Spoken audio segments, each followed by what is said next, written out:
خداوند یسوع مسیح کے نام میں آپ کو سلام۔ سال میں ایک مرتبہ یہ سوال ہر مسیحی کے ذہن میں گونجتا ہے کہ آیا اسے قربانی کا گوشت کھانا چاہیے یا نہیں، اور کیا قربانی کا گوشت کھانا گناہ ہے؟ اس طرح کے سوالات کو لے کر بہت سے لوگ پریشانی کا شکار رہتے ہیں۔ آج ہم دیکھیں گے کہ بائبل مقدس کے مطابق ہمیں کیا کرنا چاہیے۔ یہ مسئلہ کرنتھیوں کی کلیسیا کو بھی پیش آیا تھا، اور خدا کے روح کے الہام سے پولس رسول نے اس کا حل بھی بتایا کہ انہیں کیا کرنا چاہیے۔ آئیے کرنتھیوں کی کلیسیا کو لکھے گئے خط کے پس منظر کو دیکھتے ہیں۔ کرنتھیوں میں تقریباً ہر جگہ ایسا گوشت پایا جاتا تھا جس کا تعلق بتوں کی قربانی سے ہوتا تھا۔ لوگوں کا ماننا تھا کہ بدروہیں کھانے کے ذریعے جسم میں داخل ہو سکتی ہیں، سو وہ لوگ بدروہوں سے کھانے کو پاک کرنے کے لیے بتوں کے آگے قربانی گزرانتے تھے۔ قربانی کے گوشت کے 3 حصے کیے جاتے تھے۔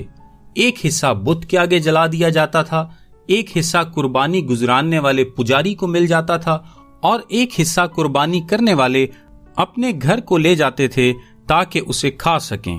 اب پجاری کو کیونکہ بہت سارے حصے ملتے تھے، سو وہ اس گوشت کو بازار میں فروخت کر دیتا تھا۔ سو ہو سکتا ہے کہ جب آپ بازار سے گوشت خریدیں وہ قربانی کا ہو، یا آپ کسی کے گھر جائیں اور وہاں آپ کو جو گوشت کھانے کو پیش کیا جائے وہ گوشت بھی قربانی کے حصے کا ہو۔ اب بہت سے لوگ ایسے تھے جو غیر اقوام سے مسیحیت میں آئے تھے۔ وہ لوگ اس گوشت سے نفرت کرتے تھے کیونکہ انہی چیزوں اور طرز زندگی سے تو وہ بچ کے آئے تھے، یعنی بتوں کی عبادت اور قربانی وغیرہ سے۔ سو جب یہ گوشت ان کے سامنے آتا تھا اور ان کو پتہ چلتا تھا کہ یہ قربانی کا گوشت ہے تو وہ اس بات سے ٹھوکر کھاتے تھے، کیونکہ وہ جس طرز زندگی کو چھوڑ چکے تھے اسے دوبارہ یاد بھی نہیں کرنا چاہتے تھے۔ اس کے برعکس جو مسیحی مضبوط ایمان کے حامل تھے وہ کہتے تھے کہ بت کیا چیز ہے، سو ہمیں اس کھانے سے کوئی فرق نہیں پڑتا کیونکہ مسیح نے ہمیں آزادی دی ہے۔ سو ایک تنازع کھڑا ہو گیا جس کو سلجھانے کے لیے پولس رسول نے تفصیل سے بیان کیا کہ اس صورتحال میں ایمانداروں کو کیا کرنا چاہیے۔ اب 3 باتیں ہیں جن کی وجہ سے کچھ لوگ سمجھتے تھے کہ سب کچھ روا ہے اور مسیح میں سب چیزوں کی آزادی ہے اور ہم جو چاہے کر سکتے ہیں۔ پہلی وجہ یہ ہے، جو لوگ گوشت کھاتے تھے وہ سمجھتے تھے کہ ہم جانتے ہیں کہ کلام منع نہیں کرتا، ہم اس بات سے واقف ہیں اور ہم اس بات کا مکمل علم رکھتے ہیں کہ جو ہم جانتے ہیں وہی کرتے ہیں۔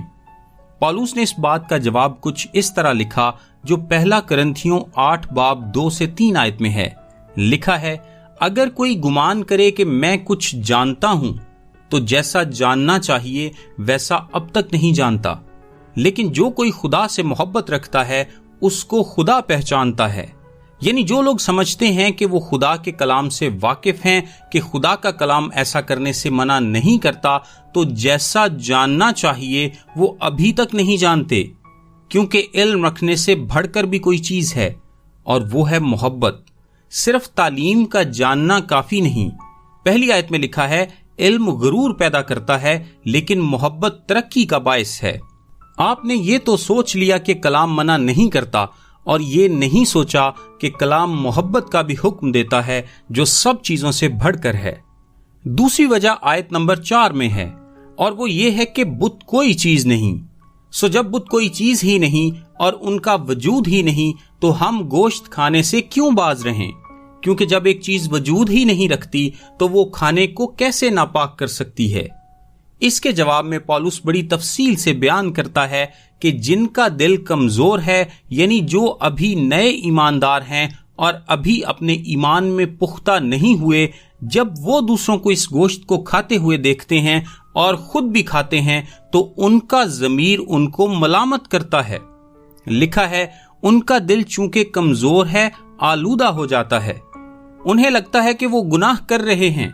وہ دوسرے مسیحیوں کو دیکھ کر اسے کھا تو لیتے ہیں لیکن یقین کے ساتھ نہیں، سو وہ رسموں کی دلدل میں دھنسے چلے جاتے ہیں۔ 10ویں آیت میں لکھا ہے، کیونکہ اگر کوئی تجھ صاحب علم کو بت خانہ میں کھانا کھاتے دیکھے اور وہ کمزور شخص ہو تو کیا اس کا دل بتوں کی قربانی کھانے پر دلیر نہ ہو جائے گا؟ غرض تیرے علم کے سبب سے وہ کمزور شخص، یعنی وہ بھائی جس کی خاطر مسیح ہوا، ہلاک ہو جائے گا،